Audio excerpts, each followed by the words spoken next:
It started with a glance across the library.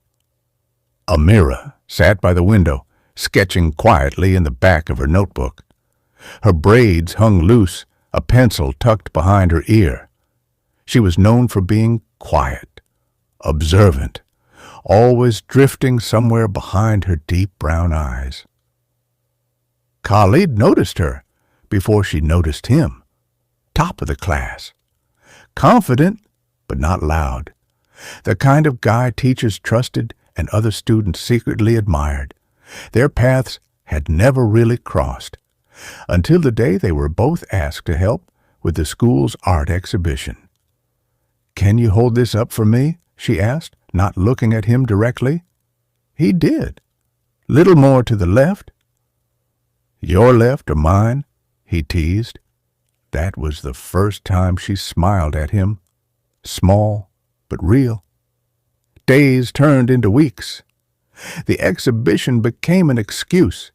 They met after classes, sometimes with paint on their hands, other times just sitting in silence, watching the sun set over the field from the art room window. Their connection was slow, natural, not forced. One evening, as they rearranged the easels, their hands brushed and stayed. Amira looked up. His gaze held hers longer than it should have. No words, just the heavy thrum of teenage hearts trying to make sense of something unspoken. "Do you feel it too?" she finally whispered. Khalid nodded, eyes soft. "Since the first time I saw you draw." They didn't kiss, not yet. Just sat on the bench outside the art room, shoulders touching, sharing a silence so full it felt like music. One rainy afternoon, the school emptied quickly. Amira waited under the hallway awning, her umbrella forgotten. Khalid found her there, soaked from running. He handed her a warm cocoa from the nearby vendor. "Thought you might like this."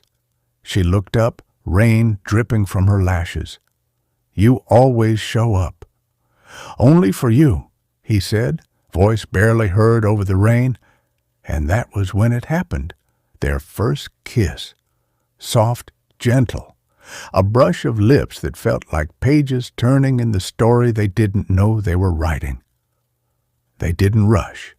They held hands in empty hallways, shared earphones during study breaks, left little notes in lockers that only made sense to him.